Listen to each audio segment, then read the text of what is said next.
Welcome back, guys. Showing small engines.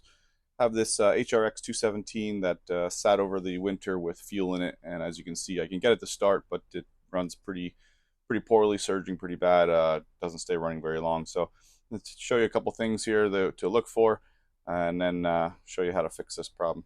So let's follow along. Let's get started. First thing I want to do is take a look at the air filter, make sure that the fuel is on, and look at the air filter. And then if it's neither of those, I'm probably going to dig right into the carburetor. So follow on. So let's look at the air filter, which looks perfectly clear. Like I said, the fuel is on, so I know that this is not an air problem. We'll look at the spark plug, but I don't think it's going to be that. Pull that out, just check it, look at it quick, and then I think we're going to dig right into the carburetor. Let me see here. The spark plug doesn't look too bad. I don't see it's not fouled out. It's not corroded across. That's just the gap looks pretty good. So not going to be the problem here. We're going to go right ahead and look at the carburetor. Two 10mm bolts here. I like to keep them in, pull this back. There's an air breather hose right here, which wasn't even connected on this one. Make sure that that's connected. There's a gasket on the back side of the air box, and there's a gasket on the back side of this plate, so don't lose those, guys. Now we'll make sure that the fuel is off. I'm going to grab a hold of this clamp here. Sometimes it's a tiny little needle clamp, sometimes it's a bigger clamp like this. Put a rag down to catch some of the fuel. Let's get this auto choke mechanism out of the way so I don't lose that. We'll pry this fuel line off.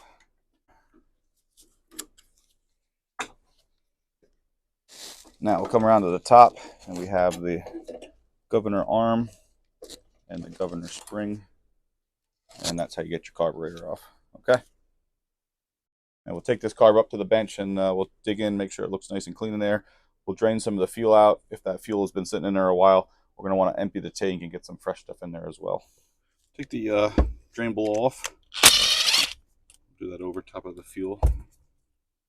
Don't lose this little drain plug gasket. And it actually looks pretty clean in there. Very clean, considering how poorly it was running. So I want to take a look at the main jet real quick. And based off the way it was running, because it started pretty easy, my guess is going to be more dirt down in here inside, like the pilot area, and maybe in the passages. But let's get the main jet and the emulsion tube out, and we'll check that side first. So with a small screwdriver, this one was actually a little bit wide. I actually ground down the ends a little bit just to get it in there, because I like the smaller size here, like this with my hand. You don't want to strip this.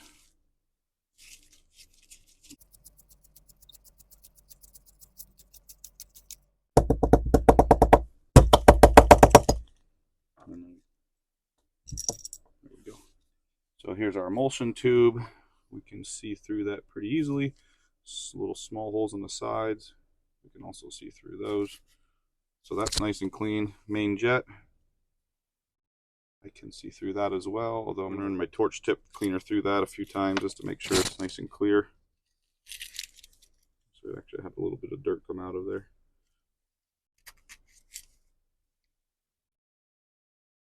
Actually looks a little bit bigger hole there now.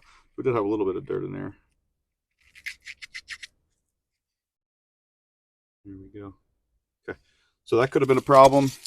So let's take a look at the pilot jet under here. I'm going to get this idle adjuster out of the way. I'm going to pull the idle adjuster out of the way so I can get that screw out. Right here. Okay, and that would be your pilot jet down inside there. That's your low speed. You got to make sure that that's nice and clear. There's a little bit of brake carb cleaner. And some air.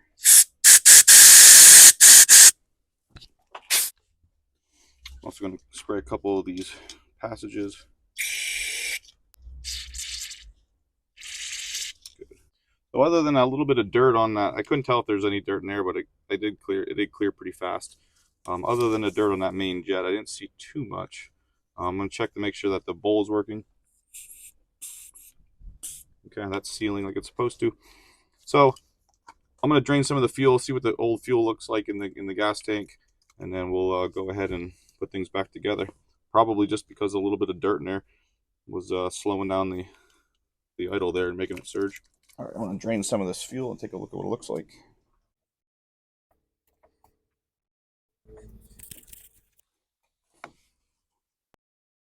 Little yellow. I don't like the way that looks. Probably would be fine, but since I'm returning this to somebody, I'm going to drain the rest of this fuel out and get some fresh in to make sure it starts and runs and sounds good. This is the problem with leaving gas in your engine all winter long. Even with some stabilizer in it, if you have ethanol fuel, it's definitely not going to last. This may be non-ethanol, but I'm not going to risk it. So we're going to drain this, and then I'll show you how to put the car back on. All right, let's get this back together. I'm going to put the pilot screw back on, and then the throttle adjuster. I like to go about a quarter centimeter out on the other side, just enough to not go too low or too high on that idle. I'm going to inspect the carb bowl gasket. Looks pretty good. These are like a harder, almost like cardboard material. If you're getting a leak out of the bowl, replace that, but this one looks pretty good. Motion tube goes in, long end goes in first, and the main jet.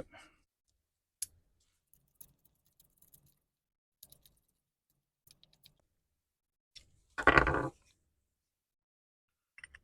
bowl. Drain plug gasket and drain plug.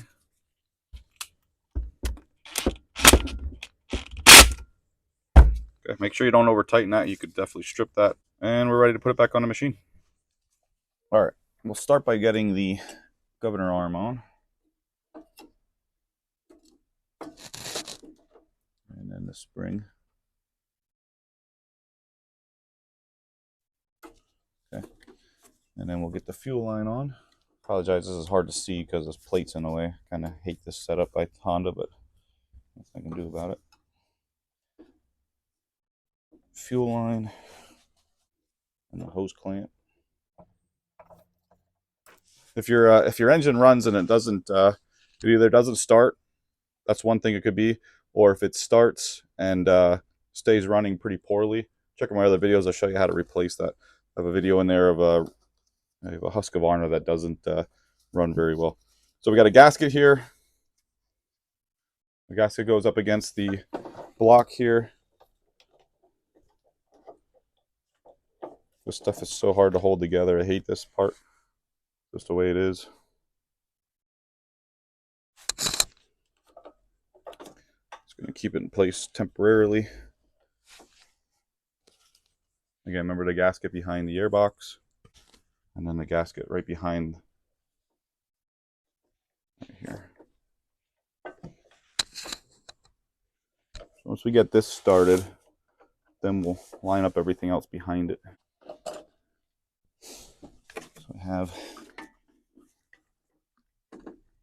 screws started. I'm going to line them up with the carburetor, get it into the carburetor. Now that'll all stay in place up front here.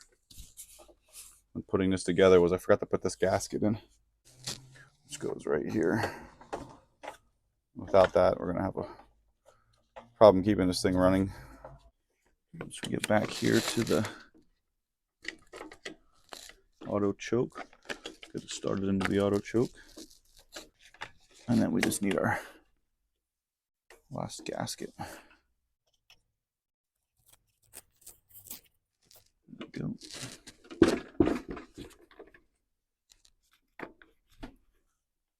There we go.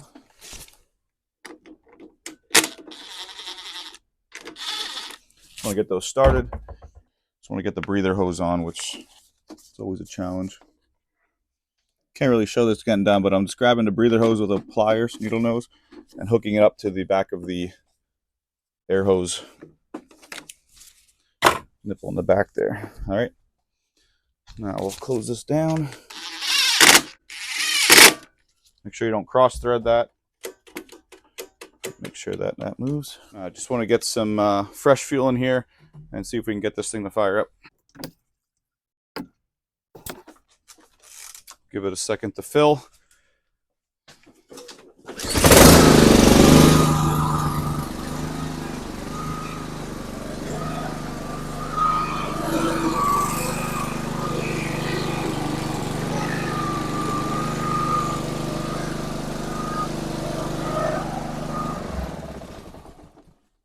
All right, you can see it ran a little better there.